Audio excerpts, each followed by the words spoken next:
झूठा जग का प्यार है, आज तो है पर कल न रहेगा।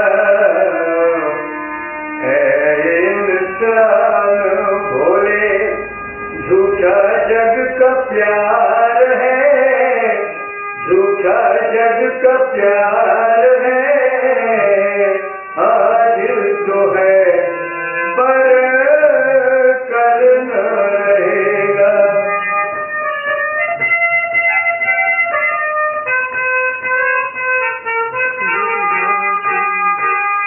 ये माया ठगनी है, अरे ये कई रंग बदल जाती है। ये माया ठगनी है, अरे ये कई रंग बदल जाती है।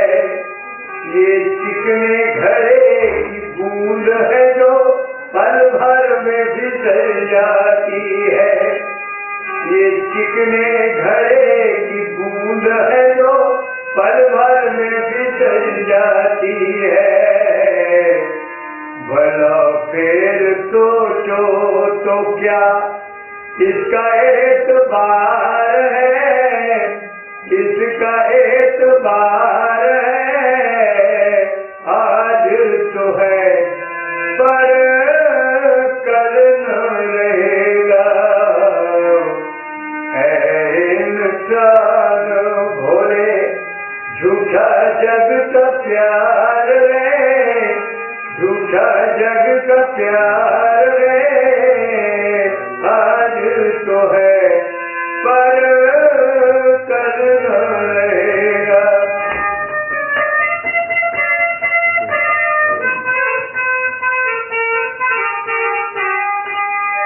जब तक दीपक में तेल, तभी तक ये दीपक जलता है। जब तक दीपक में तेल, तभी तक ये दीपक जलता है। तब तक नदिया का जोश के जब तक जल उसमें चलता है। तब तक नदिया का जोश के जब तक जल उसमें चलता है। दुनिया के सुखों का जो भरा भंडार है, भरा भंडार है, आज तो है पर कल न रहेगा। है इंसान भोले, झूठा जग का प्यार है, झूठा जग का प्यार है, आज तो है पर कल न रहेगा।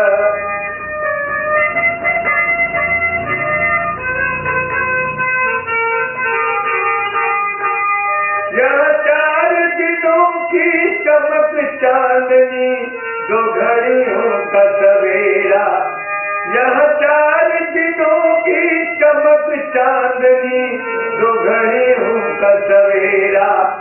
अरे सुख का सूरज पल में छिपेगा, होगा घोर अंधेरा।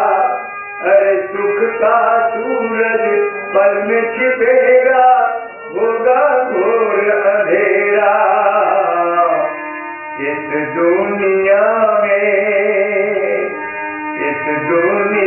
में जो भी कोई तेरा यार है, कोई तेरा यार है, आज तो है पर कल न रहेगा।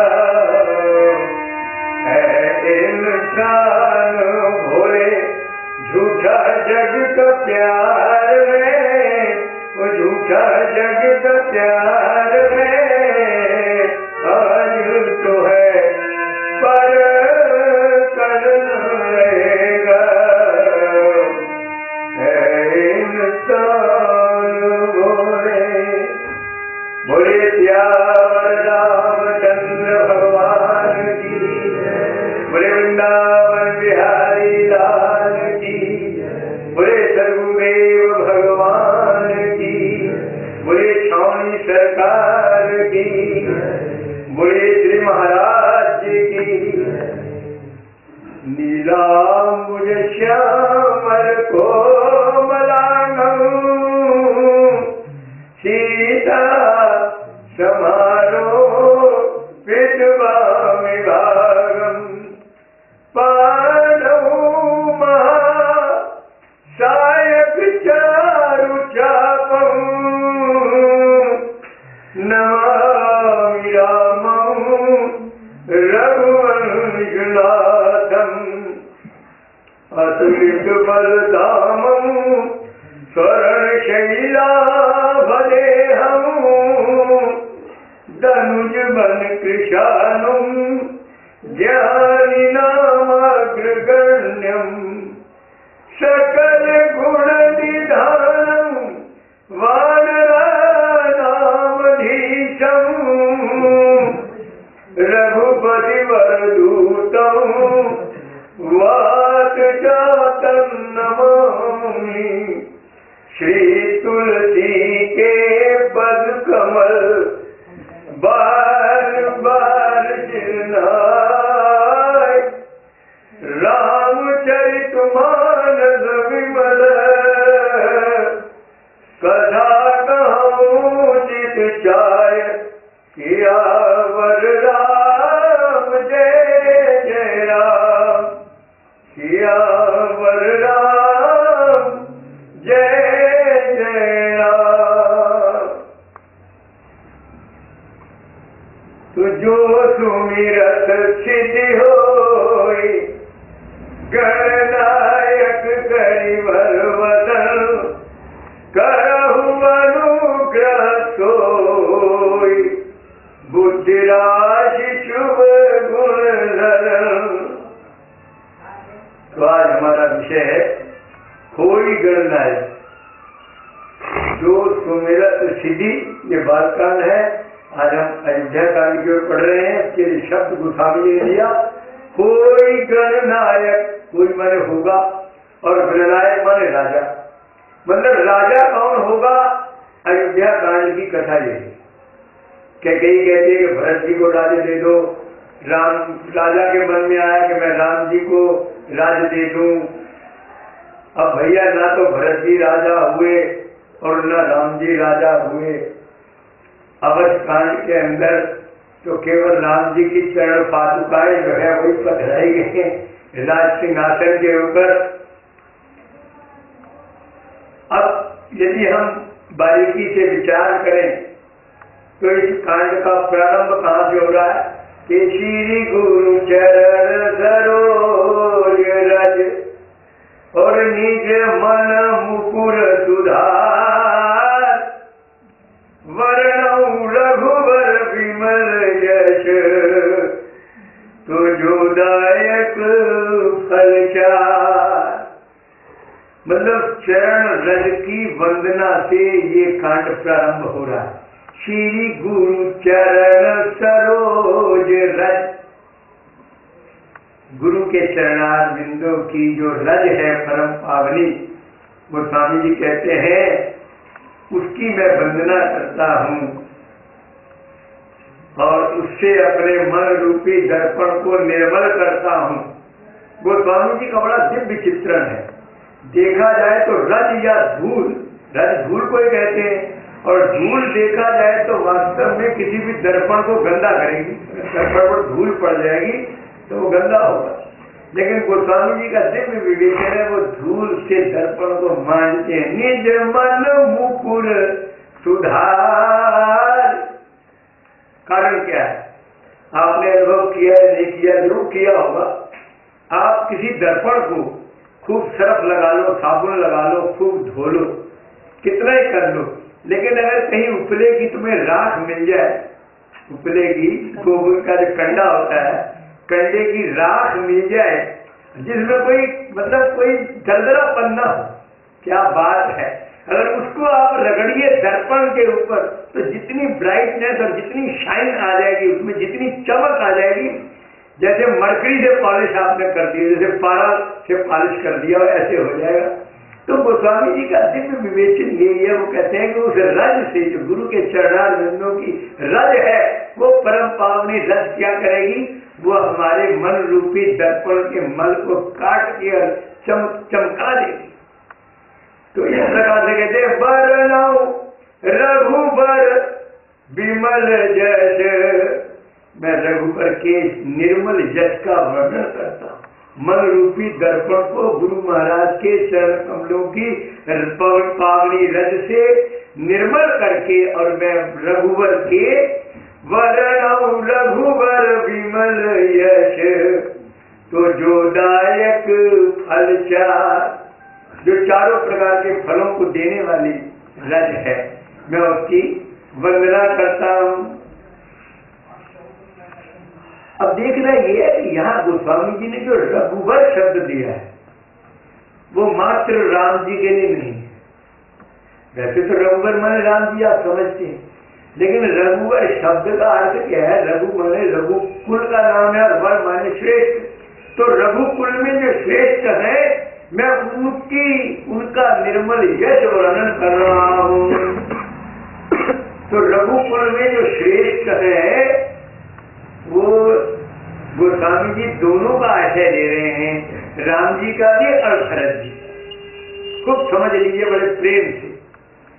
बरनौ रघुवर विमल यश, क्योंकि इनका इतना निर्मल यश है कि राम जी का यश और भरत जी का यश, और ये दोनों क्या है तो आप जानते हैं कि भरत सरिस को राम सनेही, और जग जप राम राम जप जेही।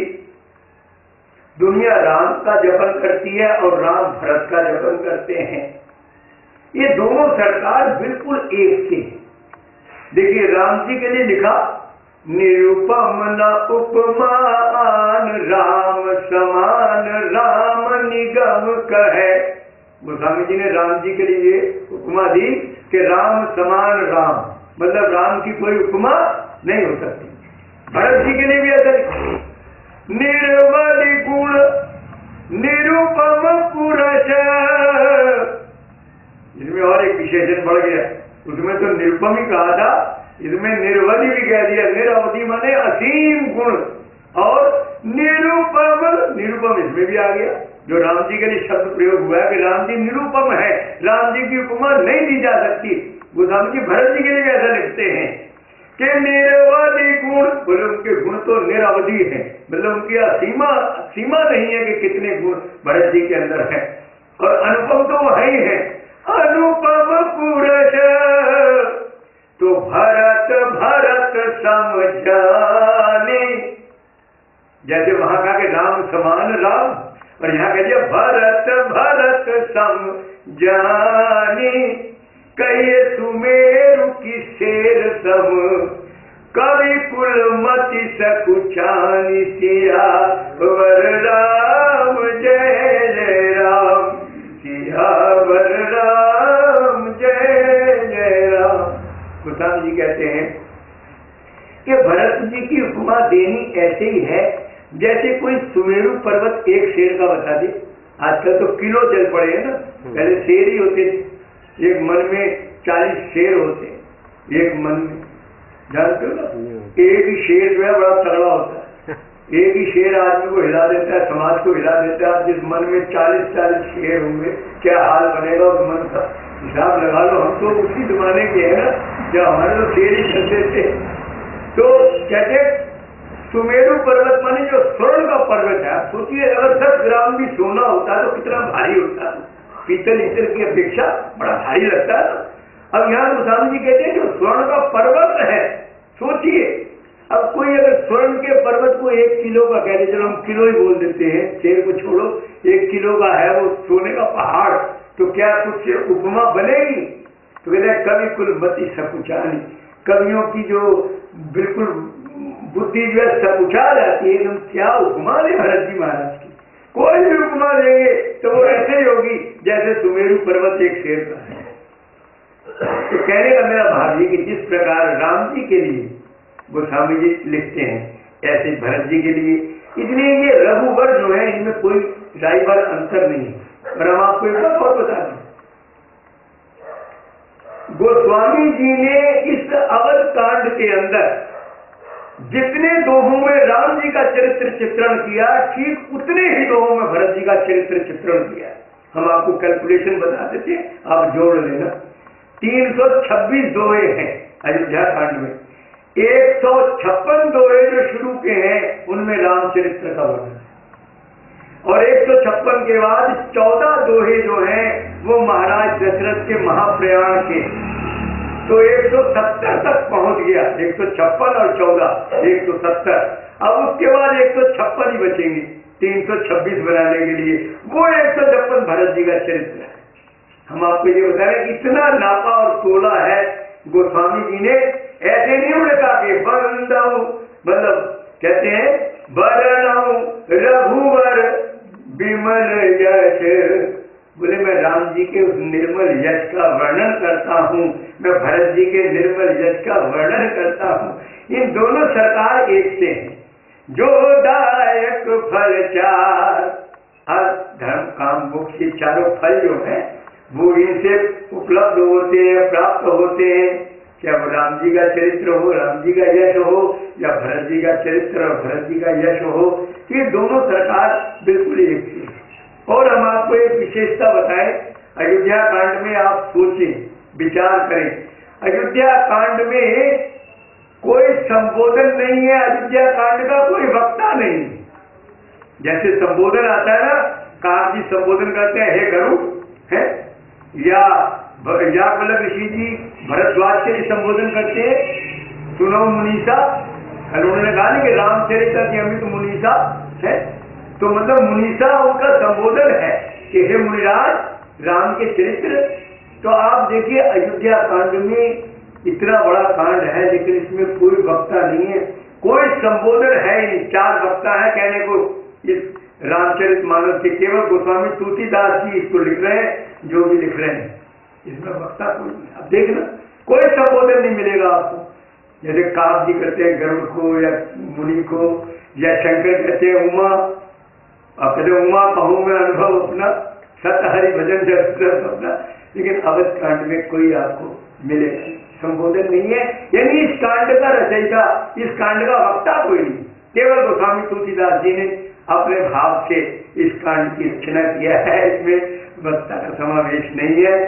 भाव मेरा कहने का क्या है कि प्रारंभ किया गुरु के चरण कमलों की रज की वंदना, और रज से अपने मन को निर्मल कर रहे हैं। अब इस कांड में फल क्या दिया है मैं आपको ये बताऊं। भगवान राघवेंद्र सरकार श्री राम के चरणार बिंदु की अनुपस्थिति में भरत जी महाराज क्या, माताएं क्या और सारी प्रजा क्या, सबके मन में बड़ा क्लेश है, बड़ा दुख है।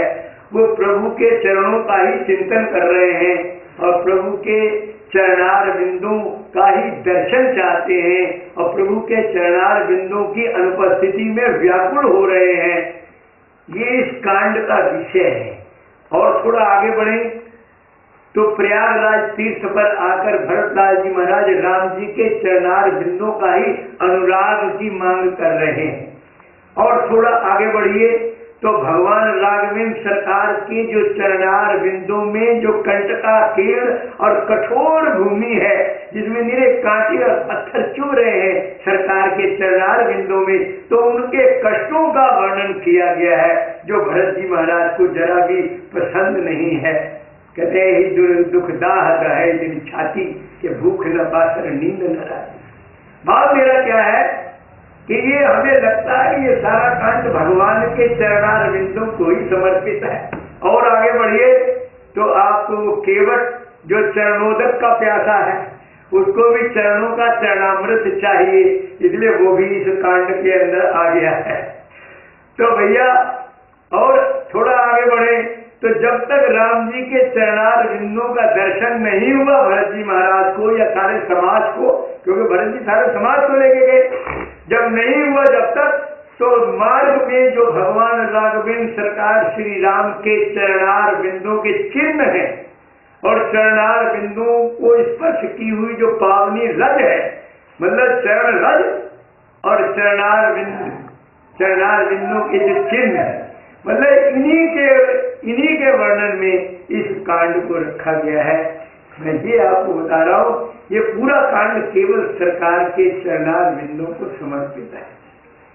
और अंत तो गतवा तो आप जानते हैं, अंत में क्या हुआ कि नित्य पूजक प्रभु पावरी है, तो भगवान की पादुकाओं को पधरा दिया गया सिंहासन के ऊपर और उनकी नित्य पूजा करते हैं और उन्हीं से आज्ञा मांग करके सारा राजकाज चला रहे भरत जी महाराज। और जहां गोस्वामी जी ने इस कांड का समापन किया है वहां पर देख लीजिए, सोरठ लिखा है कि भरत चरित करने तुलसी जो सादर सुनहि, तो सिय राम पद प्रेम और अवश्य होई भवरस बिरति।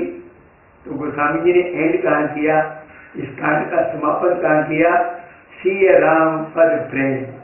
बोले भरत जी के नेम और चरित्रों को जो भी सुनेगा तो अवश्य ही सीता और राम के चरणार बिंदुओं का प्रेम उसको मिलेगा। ये इस कांड की फलश्रुति है। और आपने देखा शुरू भी चरण रस से किया और अंत में भी चरणार बिंदुओं का प्रेम मिलेगा। और बीच में जितना कुछ भी इस कांड में वर्णन है सब ये केन प्रकार भगवान राघवेंद्र सरकार श्री राम के चरणार बिंदु से ही सब जुड़ा हुआ विषय है। तो ये कांड पूरा चरणों को समर्पित है। अब हम चल रहे हैं कि भरत जी महाराज जिस समय आते हैं ननिहाल से और अपनी माँ की सारी करतूत को देखकर व्याकुल हो जाते हैं। महाराज का महाप्रयाण हो गया है, गुरु महाराज की आज्ञा से उनकी क्रियाकर्म किया, बाद में सभा लग गई और सभा में गुरु जी ने कहना शुरू किया।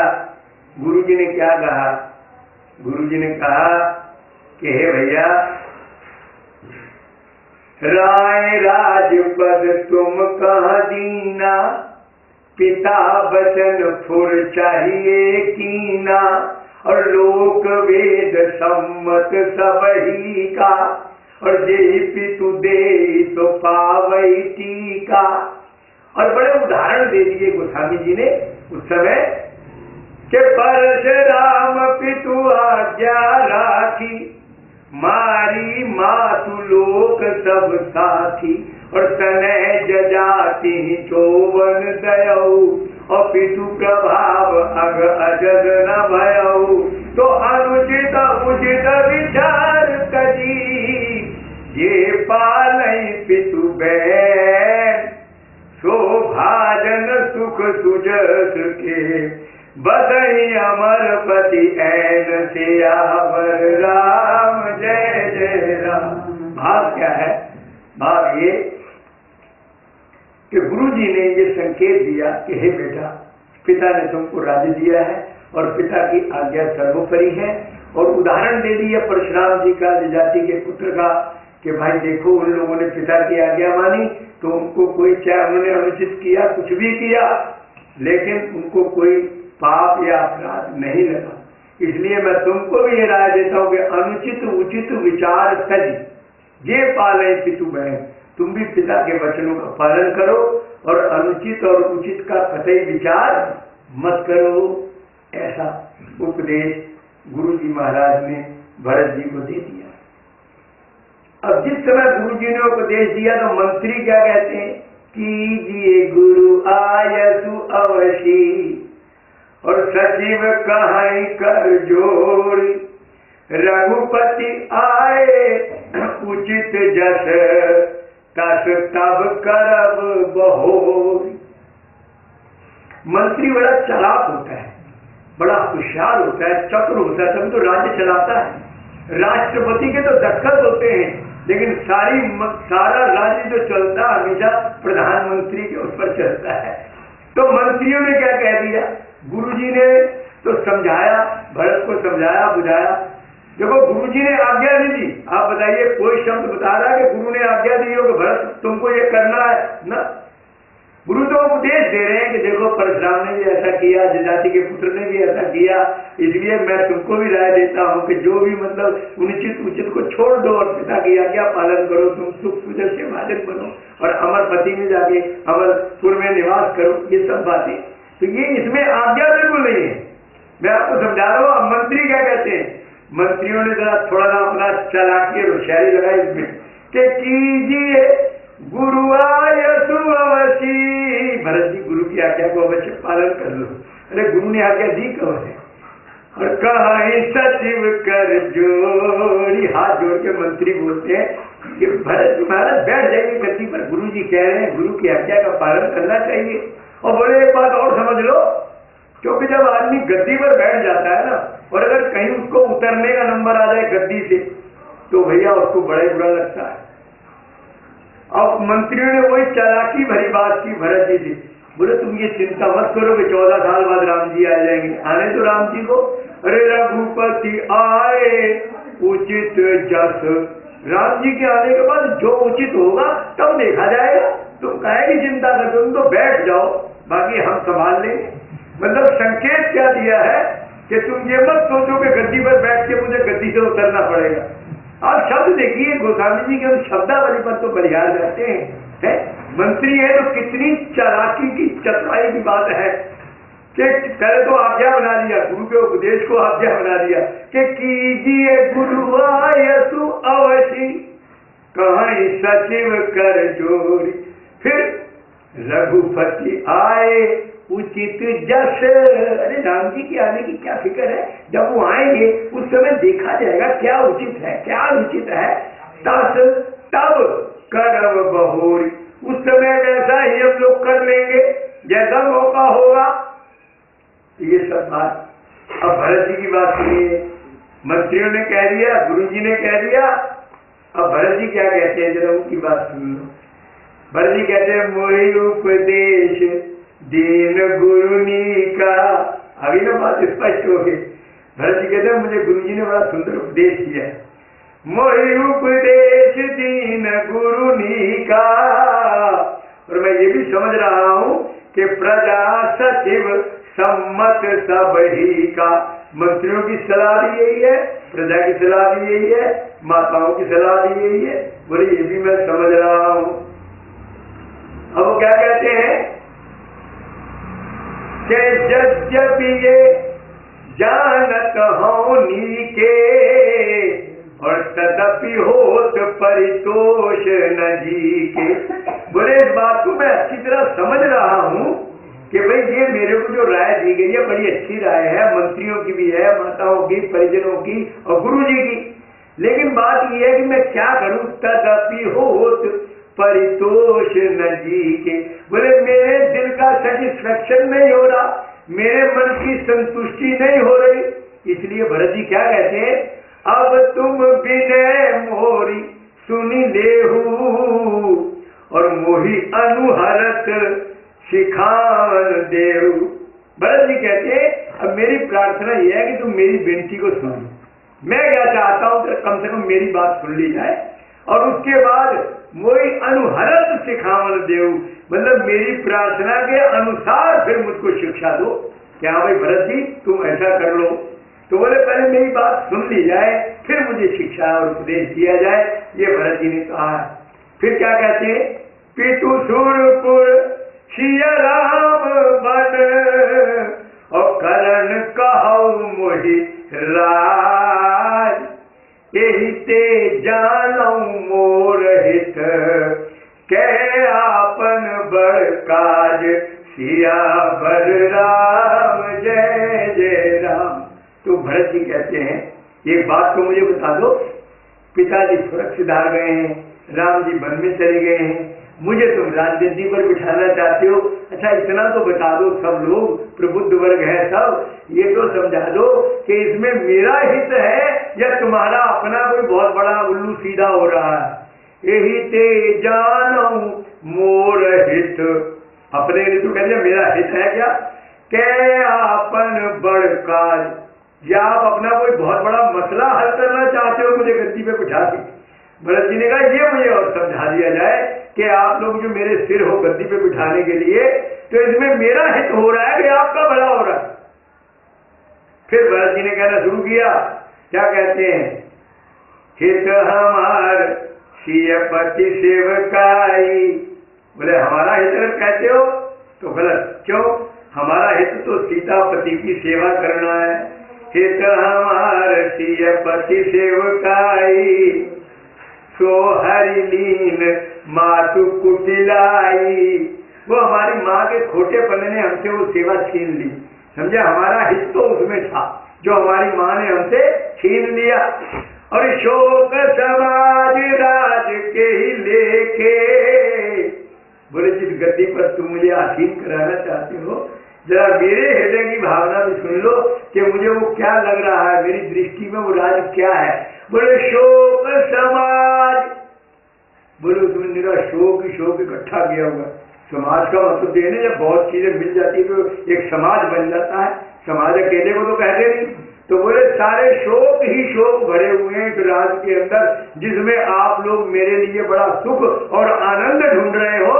तो बोले मेरे दृष्टिकोण से भी जरा उसको देख लो कि शोक समाज राज के ही लेके माने मेरी किस गिनती में है। क्यों कि ये मेरा शोक समाज है, हर प्रकार से तन का, मन का, प्राण का, समझे। मुझे शोक ही शोक देगा ये राज। लखन राम सिय बिनु पद देखे, बोले राम लक्ष्मण और सीता जी के चरणार बिंदुओं का दर्शन किए बगैर जो है ये राज जो है मुझे कोई सुख नहीं दे सकता है। इसमें केवल दुख क्लेश और तनाव और चिंता यही भरा हुआ है, इसके अंदर सुख है ही नहीं। और वैसे भी हम आपको बताएं, विद्वानों का दृष्टिकोण है राज्य का मतलब क्या है। राज्य लक्ष्मी, राज्य लेने के माने यही था कि अपार खजाना। और इसको खजाना जो है ये क्या है, ये है सोना। कोई भी गवर्नमेंट कितना खजाना बनाती है, कितनी करेंसी बनाती है, जितना सोना उस गवर्नमेंट के पास होता है। तो सोना ही तो असली रूप हुआ, राज्य का असली रूप क्या हुआ, सोना। अब सोना का मतलब आप समझदार हो, सोना, सोना माने मत सो, मतलब नींद हराम। तो ये सोना ऐसी चीज है भैया, ये नींद हराम कर देती है आदमी की। इसलिए भरत जी कह रहे हैं कि भैया शोक समाज राज के ही लेके, ये शोक समाज है, ये मेरी नींद हराम कर देगा जो तुम मेरे लिए बड़ा सुख बटोर के लाए हो। लगन राम सिय बिनु बग देखे, तो उन्होंने कहा है कि आपनी दारुण दीनता और कहूँ सबई सिर नाय, देखे बिन रघुनाथ पद जिय की जरनी न जाए, सियावर राम जय जय राम। भरत जी कहते हैं कि जब तक मैं राम जी के चरणार बिंदुओं का दर्शन नहीं कर लूंगा, मेरे दिल की जलन नहीं जा सकती है। मेरी दीनता युक्त प्रार्थना पर आप लोग सब विचार करें। इसलिए मैंने जो निर्णय ले लिया है कि एक ही आंख ही मन माही, के प्रात काल और चले हम सब प्रभु पाही। तो भाव कहने का क्या है कि भरत जी महाराज अपने मन की वेदना को सारे समाज के सामने, जिसमें गुरु जी है, मंत्री है, माताएं हैं और पूर्ण नर नारी है, सबके सामने उत्तर देते हुए कहते हैं कि बादी बसन बिनु भूषण भारू। स्वामी जी कहते हैं कि अगर शरीर पर वस्त्र न हो तो भूषण की कोई शोभा नहीं है। नंगे शरीर पर अगर आभूषण टांग दिए जाए तो वो भार ही है, लेकिन वो शोभा नहीं है। बादी बसन बिनु भूषण भार और बादी बिरति बिनु ब्रह्म विचार। यदि जीवन में वैराग्य न हो तो ब्रह्म निष्ठा और ब्रह्म विचार करना और ब्रह्म ज्ञान की चर्चा करना सब बेकार है। बोले बादी, बादी माने फिजूल, बादी माने व्यर्थ, ये सब व्यर्थ है। विरति बिनु माने वैराग्य के बिना। यदि आपके जीवन में जरा भी उपरामता नहीं है, वैराग्य नहीं है और आप ब्रह्म ज्ञान की कथा छांटते हैं तो सब बेकार है। भरत जी कहते हैं बादी विरति बिनु ब्रह्म विचार। फिर क्या कहते हैं, सर्वोच्च शरीर बादी बहु भोगा, सरुज शरीर।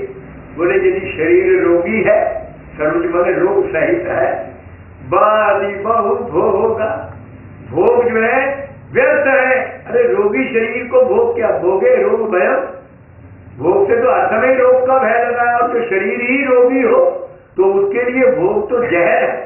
इसलिए क्या कहते हैं, सर्वज शरीर बादी बहु भोगा। फिर क्या कहते हैं, बिनु हरि भगति जाए जप योगा। बिनु हरि भगति, बोले हरि भक्ति अगर जीवन में ना आई तो जाए जप योगा। जितना मर्जी जप कर लो, तप कर लो, योग कर लो, नियम कर लो, साधन कर लो, ये सब इसलिए किए गए थे कि भक्ति आ जाए। इसलिए बिनु हरि भगति जाए जप योगा। बोले जितने भी जप इत्यादि, यज्ञ और योग इत्यादि साधन है सब बेकार है यदि आपके जीवन में भक्ति नहीं आई। और जाए जीव बिनु देह सुहाई। भरत जी कहते हैं जाए जीव बिनु देह सुहाई। बोले यदि जीव नहीं है, माने प्राण ना हो, और देह सुहाई, खूब 6 फुटी लंबी चौड़ी देह हो और बड़ी सजी हुई सुसज्जित हो, अलंकृत हो आभूषणों से और वस्त्रों से, बोले उसमें प्राण नहीं है तो किस काम की है। जाए जीव बिनु देह सुहाई, और बादी मोर सब बिनु रघुराई। भरत जी ने कह दिया, आप समझ लो, जैसे ये मैंने उदाहरण दिए हैं कि इसके बिना ये बेकार, इसके बिना ये बेकार, इसके बिना ये बेकार, ऐसे ही राम जी के बिना मेरा सब कुछ बेकार है। कह के सुअ कुटिल मती, और राम विमुख गतलाय।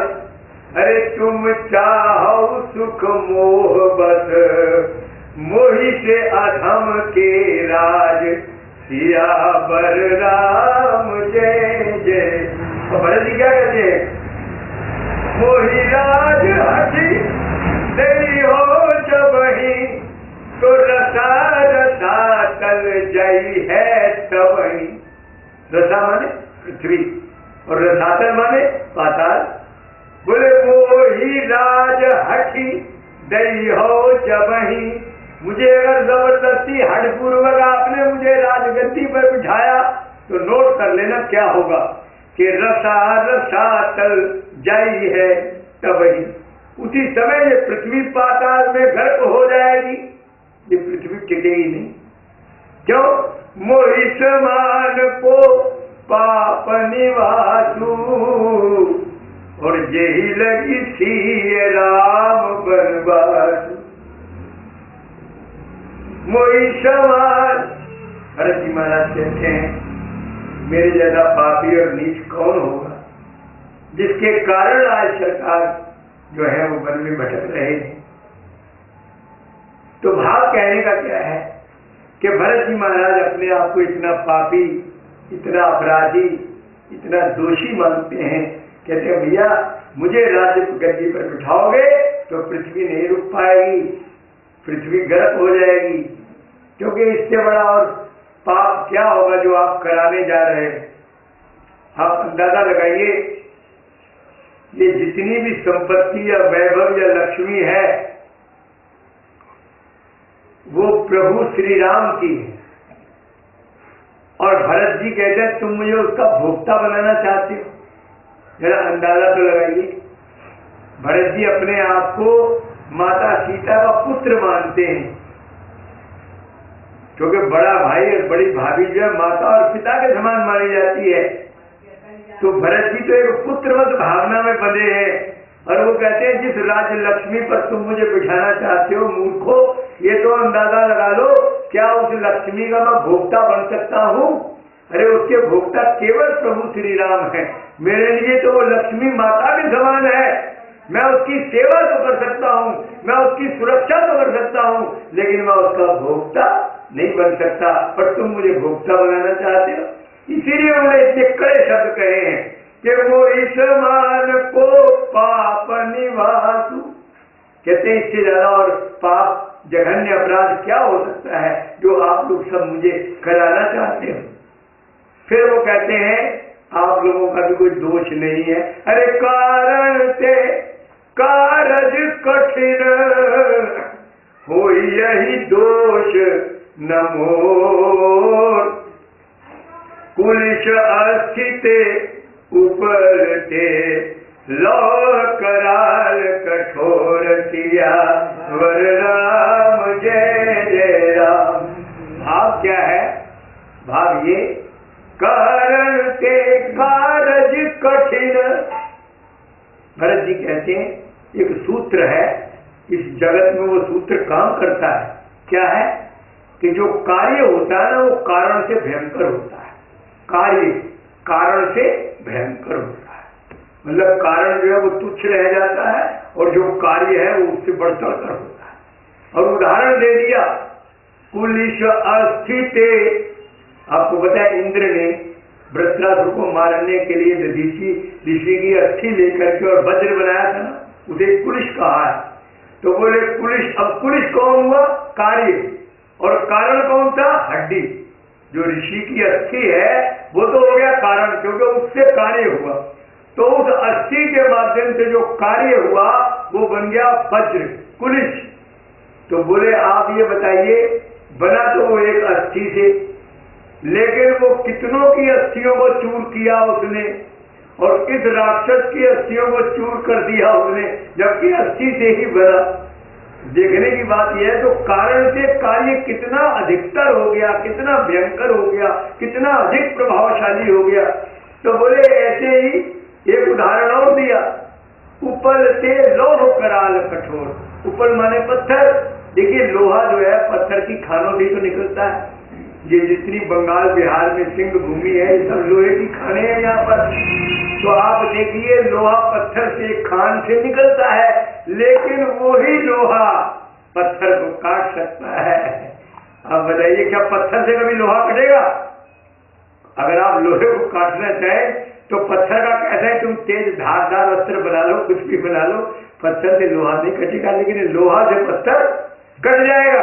और लोहे की तो है, जितने संगमरमर कटते हैं, लोहे की आड़ियां बनती है, मशीनें चलती हैं।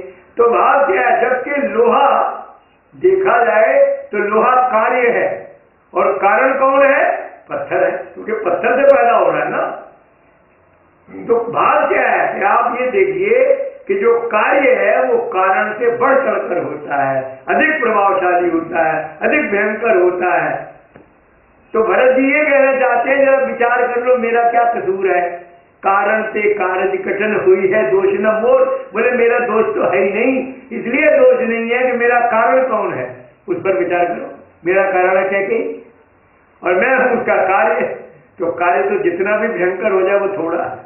इसलिए भैया मैं क्या आपसे कहूं, मैं तो अपना कुछ कहने योग्य भी नहीं रहा हूं, क्योंकि ये तो संसार का एक नियम है कि जो कार्य होता है वो बढ़ चढ़कर होता है। ये मेरी माँ अगर ऐसी है, गुण निषाद में भी तो यही सोचा था, काचरज भरत यस करई, अरे नहीं विष बेल अमीय फल भरई।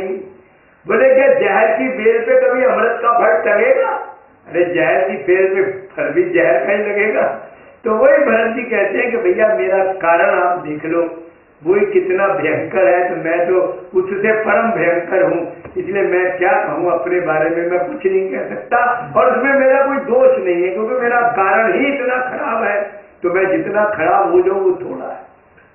फिर ये कहते कहते भरत जी महाराज क्या कहते हैं कि लखन राम सिया कहूँ बन दीना, और पठाई अमरपुर पति हित कीना। अब जरा अंदाजा लगाइए कि किस प्रकार से भरी सभा और समाज के अंदर उस कैकेयी अम्बा का निरादर और अपमान हो रहा है। भरत जी मजबूर है, भरत जी मजबूर है, क्योंकि उनके हृदय की जो ग्लानि है, जो वेदना है, जो कष्ट है, जो पीड़ा है, वो असहनीय पीड़ा से गुजर रहे हैं। और साफ बात है कि आर्त काहे न करे कुकर्मू। जब व्यक्ति आर्त हो जाता है तो आर्त भाव में वो कुछ का कुछ कहता है, कुछ का कुछ बोलता है, क्या करे वो भी। तो वो इस समय बहुत ज्यादा उनका हृदय दुखा हुआ भरत जी महाराज का। अब वो उस भाव में बोल रहे हैं कि देखो राम लक्ष्मण सीता जी को तो इसने वन भेज दिया और बोले अपने पति देव को स्वर्ग भेज दिया, मतलब पति देव का भी भला कर दिया स्वर्ग भेजवा के। और फिर क्या कहते हैं, इसने अपना भी भला किया है कि लीन विधवपन अपजस आपू, बोले इसने हमारी माँ ने विधवापन वैधव्य को स्वीकार कर लिया और अपयश को स्वीकार कर लिया। आप तो जानते हैं कितनी निंदा हुई है, यही पापिनी ही बूझ का परेऊ छाई भवन पर पावक धरेऊ और निज कर नैन काढ़ से दीखा और डाल सुधा विष चाहत चीखा और अवध उजाड़ कीन कह केई है और दीन दी अचल विपत्ति कह नेई और जो जहाँ सुनई धुनई सिर सोई और बड़ विषाद ने धीरज होई। तो ये सब अपयश तो है, ये सब निंदा तो है जो कैकेयी को मिल रही है। तो भरत जी वही समझा रहे हैं, कहते लीन विधवपन, अरे एक सधवा स्त्री विधवा हो जाए, सोचिए इससे बड़ा दुख और कष्ट और क्या हो सकती है निकृष्टता। तो बोले अगर इसने पति का हित किया है, राम लक्ष्मण सीता का हित किया है, तो बोले इसने अपना भी हित किया है, क्योंकि इसने वैधव्य ले लिया है और अपयश ले लिया है। जबकि हमारे ग्रंथ और संत ये कहते हैं कि यश का जीना और अपयश का मरना है। जिसका अपयश हो गया उसकी करोड़ मौतें होती हैं। गोस्वामी जी लिखते हैं संभावित का अपयश लाहु, बोले यदि किसी प्रतिष्ठित व्यक्ति को अपयश मिल जाए तो मरण कोटि सम दारुण दाहु। बताइए वैसे तो आदमी एक ही मौत मरता है, लेकिन बोले यदि प्रतिष्ठित व्यक्ति की निंदा और अपयश हो जाए तो उसको समझो करोड़ मौतें आ गई। यही तो बात है समझने की। तो भाव हमारा क्या है, लीन विधवपन अपजस आपू और दीन प्रजई शोक संतापू। बोले प्रजा का भी इसने हित कर दिया, प्रजा को शोक दुख और संताप दे दिया। और बोले मेरे लिए भी हित किया इसने, मोहि दीन सुख सुजस सुराजू, बोले मेरे को बड़ा सुख से भरा हुआ सुंदर राज मेरे लिए मेरी माँ ने दे दिया। मोहि दीन सुख सूरज सुख सुखद सुराजू और कीन कह कई सब कर काजू। बोले कह कई ने सबका ही काम बढ़िया कर दिया, प्रजा का भी बढ़िया किया, अपना भी बढ़िया किया, हमारे पिताश्री का बढ़िया कर दिया, राम लक्ष्मण जी का बढ़िया कर दिया और मेरा भी बढ़िया कर दिया और अपना भी बढ़िया कर लिया। इसने सबका बढ़िया ही बढ़िया किया है। ऐसी व्यंग्यात्मक भाषा का प्रयोग हमारे भरतलाल जी महाराज कर रहे हैं।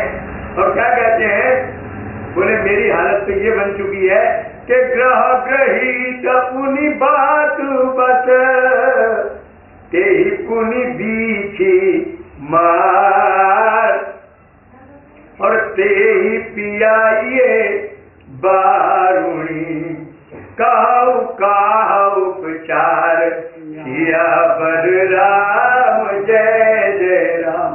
भाव क्या है, कहते हैं ग्रह ग्रहित, बोले किसी के ऊपर नवग्रह की दिशा चल रही हो, पुनि बात बस फिर उसको वायु रोग भी हो गया हो और ते ही पुनि बीछी मार फिर उसको बिच्छुओं ने भी काट लिया हो। अंदाजा लगाई, नवग्रह की दिशा चल रही हो, वायु रोग से पीड़ित हो और बिच्छू ने काट लिया हो, ये अंदाजा है उसके कष्ट का। बोले मेरी यही दशा है और आप इलाज क्या कर रहे हैं, तेरी पियाइए बारुणी, बारुणी माने शराब, क्यों शराब में नशा होता है। अब बोले राज्य मत कोई छोटा नशा है, सोचिए आप जो मुझे नशा पिलाना चाहते हो, मुझे आप राज गद्दी पर बिठा करके वो नशे का ही तो पान कराना चाहते हो। तो बोले क्या यही इलाज है, जिस आदमी को ये बीमारियां लगी हो, नवग्रह से पीड़ित हो, वायु रोग से पीड़ित हो, बिच्छुओं ने काट लिया हो, तो क्या उसका इलाज शराब है। ते ही पियाइए बारुणी कहु कहु उपचार, बोले मुझे ये तो बता दो क्या यही उसका उपचार है। बात क्या है, भरत जी बहुत ज्यादा दुखी और दुखी अंतःकरण से क्या कह रहे हैं कि गुरु विवेक सागर जग जाना। मूल में भरत जी एक ही बात कहेंगे ये सारा प्रकरण मैं सुना रहा हूँ। बात उन्हें एक ही कहनी है कि मेरे राम जी, मेरे लक्ष्मण जी, मेरे मैया सीता जी, इनके चरणार बिंदुओं के दर्शन के बिना मेरा यहाँ पर एक मिनट भी कोई काम नहीं है। मुझे केवल उनके चरणार बिंदु का दर्शन ही करना है, इसी के मुझे प्यास है, यही मेरी अभिलाषा है, यही मेरी अभिष्ट सिद्धि है। वो इसी बात को कहना चाहते हैं, लेकिन उनको दुख क्या है? दुख ये है कि मेरे दुखड़े को किसी ने नहीं समझा। वो कहते हैं मुझे दुख है कि मेरे राम जी के चरणों को कष्ट हो रहा है। एक व्यक्ति सारे समाज में ऐसा नहीं है, ना गुरु है, ना माताएं हैं, ना मंत्री है, ना पुरुष, ना नारी है, जो मेरी व्यथा को समझ ले। मेरी व्यथा को कोई नहीं समझ रहा। भरत जी को अफसोस हो रहा गुरु महाराज पर। क्यों? वो कहते चलो और लोग तो तुच्छ हैं, कम अकल वाले हैं, ज्ञानी नहीं है, तो गुरु तो त्रिकालज्ञ हैं, ब्रह्मा के पुत्र हैं, बड़े ज्ञानी ब्रह्मनिष्ठ हैं। अरे इनको तो कम से कम मेरा हृदय समझ लेना चाहिए था कि गुरु विवेक सागर जग जाना। बोले दुनिया जानती है कि हमारे गुरु महाराज विवेक सागर है, यानी ज्ञान का समुद्र है। जिन्हीं विश्व कर बदर समाना। बोले जिनके लिए ये विश्व हाथ में रखे हुए बेर के समान है। अंदाजा लगाइए, हाथ में रखे हुए बेर का क्या मतलब है? हाथ में अगर मेरे बेर रखा हो तो मैं उसका रूप, रंग, हाव भाव सब चीज उसकी देख सकता हूँ जब मेरी हथेली में रखा हुआ है। उनका मतलब गुरु के लिए सारा विश्व जो है वो हथेली पर रखे हुए बेर की तरह, यानी गुरु के लिए कोई बात भी असंभव नहीं है। विश्व की जानकारी लेना कोई असंभव नहीं है। जैसे हथेली के बेर की जानकारी, अरे वो तो पूरी जानकारी हमारे पास है। तो बोले गुरु जी इतने ज्ञानी हैं, लेकिन क्या बताएं। बोले आज गुरु जी के हाथ में मेरे लिए कुपथ्य है। उनको गुरु जी पर ज्यादा अफसोस है, भरत जी। हमारे शास्त्र कहते हैं धात्री फलम सदा पथ्यम कुपथ्यम बदरी फलम। धात्री फल कहते हैं आंवले को, कहते हैं आंवला सदा ही पथ्य है। दुनिया की कोई बीमारी आपकी हो, आंवले का कभी परहेज नहीं। और आंवले को जैसे मर्जी खाओ, आंवले का अचार खाओ, आंवले का मुरब्बा खाओ, आंवले की चटनी खाओ, आंवले का जूस पियो। आंवला इतना गुणकारी है, दिल के लिए, दिमाग के लिए, आंखों के लिए इतनी गुणकारी वस्तु है आंवला। तो भैया हमारे ग्रंथों ने कहा कि धात्री फलम सदा पथ्यम, ये सदा ही पथ्य है। मतलब सोचने की जरूरत नहीं है कि आंवला खाएं कि न खाएं, खाना ही खाना है। इतना गुणकारी, इतना लाभकारी हर प्रकार से। और कुपथ्यम बदरी फलम, बदरी फल कहते हैं बेर को। बोले बेर जो है ये कुपथ्य है। कुपथ्य माने जो नहीं खाना चाहिए, जो परहेज जिसको कहते हैं। तो बोले बेर का हमेशा परहेज है, चाहे आपको कोई बीमारी हो। डॉक्टर से पूछने की जरूरत नहीं है, अगर आप बेर खाओगे तो बीमारी आनी है। मतलब बेर जो है वो अच्छे खाद्य को भी बीमार बना देगा। ये कुपथ्य है और आंवला सुपथ्य है, बस इतना ही समझ लो आप। तो भरत जी महाराज, और देखिए रामचरित मानस में आता है कर तल गत आमलक समाना। आंवले के दिन दिखा गोस्वामी जी ने, कर तल गत, बोले हाथ पर रखे हुए आमलक, आंवले के समान है। तो यहाँ पर आंवले के समान नहीं है ना।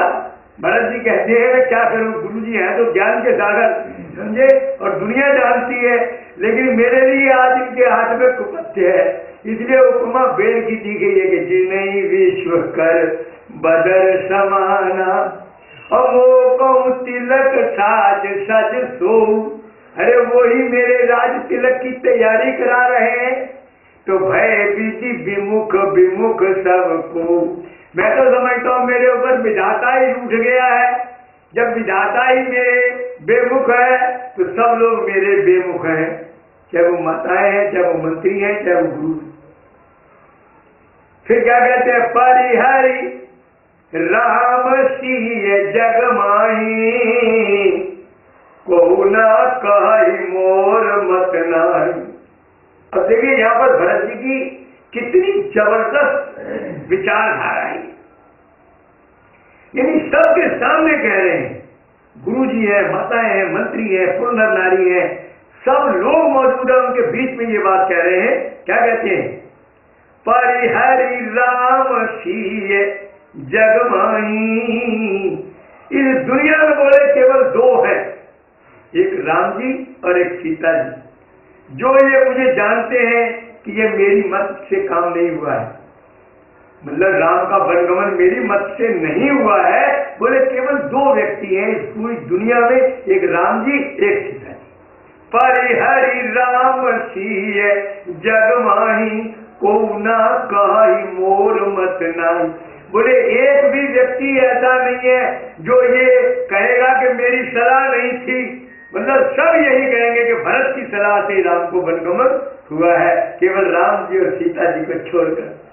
अब आप सोचिए, देखा जाए तो इनडायरेक्टली उन्होंने सबको ही बेइज्जत कर दिया, सबकी कटु आलोचना कर दी। अब उसमें चाहे गुरु है, चाहे माता है, चाहे मंत्री है, चाहे पुर नर नारी, अब बताओ छोड़ा तो नहीं।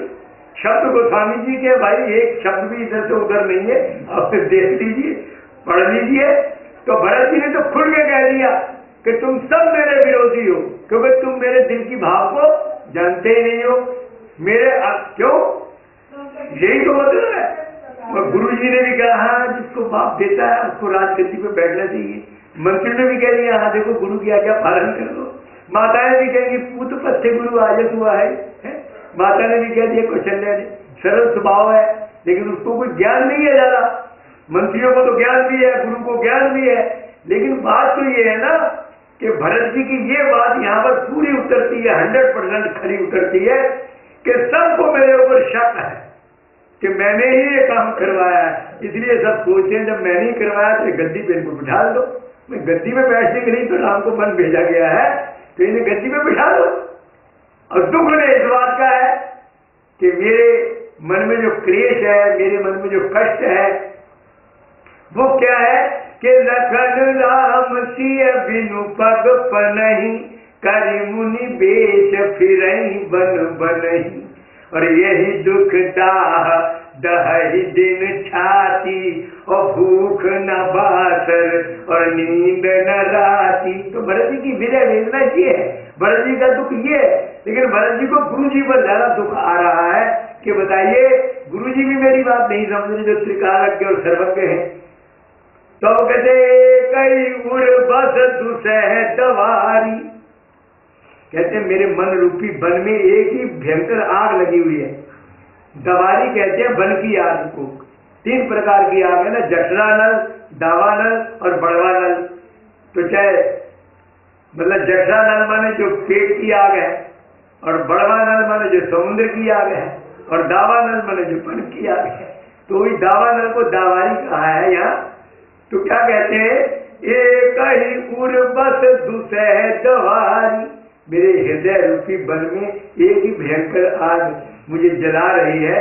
मोहि लगी भय सिय राम दुखार, मेरी वजह से मेरे प्रभु को दुख झेलना पड़ रहा है। तो भाव हमारा कहने का ये है कि भरत जी महाराज ने जब ये कह दिया, अब तो उन्होंने एक निर्णय ले लिया कि एक ही आंख है मन माई, के प्रात काल चली हम प्रभु पाई। अब जिस समय ये निर्णय ले लिया उन्होंने, तो मालूम है स्थिति क्या है। मातु सचिव, अब ध्यान दे आप, मातु सचिव गुरुपुर नर नारी, ये सब के सब यहाँ बैठे हैं। मातु सचिव गुरु और पुर नर नारी, सकल स्नेह विकल भय भारी। अब तो सारे के सारे व्याकुल हो गए, तड़पने लग गए। अब तो भरत के प्रेम ने उनको रुला दिया। कहते हैं जैसे जलती हुई लकड़ी के साथ दूसरी लकड़ी लगा दो तो वो भी जलने लगती है। कि जब भरत जी के आंतरिक भावों को जब उन्होंने सुना है तो स्थिति क्या हुई, सकल स्नेह विकल भय भारी। सब के सब बड़े व्याकुल हो गए, तड़पने लग गए। राम के विरह का उनके ऊपर बड़ा अजीब सा प्रभाव पड़ गया। और उस प्रभाव में आकर मालूम है क्या कहते हैं, भरत कहाई सराही सराही, राम प्रेम मूर्ति तन आही। बोले ये भरत नहीं है, ये राम के प्रेम की मूर्ति है, ये भरत नहीं है। भरत कहाई भरत जी के लिए क्या कहते हैं? सराही सराही। भरत जी की सराहना करते हुए कहते हैं कि राम प्रेम मूर्ति तन आई। ये राम जी के प्रेम की साक्षात मूर्ति है, ये भरत नहीं है। और फिर मालूम है क्या बोले? मुक्त कंठ से सब कहते हैं, अवश्य चलिए बलराम जहां और भरत मंत्र भल के, शोक सिंधु बूढ़त सबही तुम अवलंबन दीन सिया वर राम जय जय राम। तो भरत जी कहते हैं, भरत जी क्या कहते हैं? कहते हैं सारी प्रजा के सामने जब उन्हें अपने हृदय के उद्गार रखे तो सारी प्रजा ने कह दिया, अवश्य चलिए बलराम जहाँ राम जी है भैया अवश्य ही चलो। और भरत मंत्र भल की, अभी तक किसी को भी भरत जी की सलाह अच्छी नहीं लग रही थी, अब तो सारे उसके अंदर आ गए, कोई नहीं बचा। क्यों? मातु सचिव और गुरु और पुर नर नारी, ये सब जो है एक भी भरत जी के मतलब अनुकूल नहीं था, लेकिन अब सब अनुकूल हो रहे हैं। जिस भरत जी के भावों को सुना है, भरत जी के हृदय की भावना को जानने के बाद स्थिति ये है कि सब प्रेम के विवश होकर के व्याकुल हो जाते हैं और भरत जी की प्रशंसा करते हैं कि अवश्य चलिए बलराम जहाँ भरत मंत्र भर की। भरत तुमने बड़ी अच्छी सलाह दी है, अवश्य ही हम सबको राम जी के पास वन में जाना चाहिए। और शोक सिंधु बूढ़त सबई, हम लोग सब शोक समुद्र में डूब रहे थे, तुम अवलंबन दीन, तुम्हारे इस विचार ने मानो हमको एक सहारा दे दिया हो। जैसे डूबता व्यक्ति कुछ सहारा पाकर बच जाता है, बोले हम लोग सब राम जी के विरह के अंदर डूब रहे थे और तुमने सहारा दे करके हमारी रक्षा कर ली है, हे भरत जी महाराज। तो कहने का बात ये है, इस प्रकार से भरत जी महाराज ने अपनी मन की भावना रख दी कि आपनी दारुण दीनता और कहूँ सबई सिरनाए, क्या कि देखे बिन रघुनाथ पद जिय की जरनी न जाए, सियावर राम जय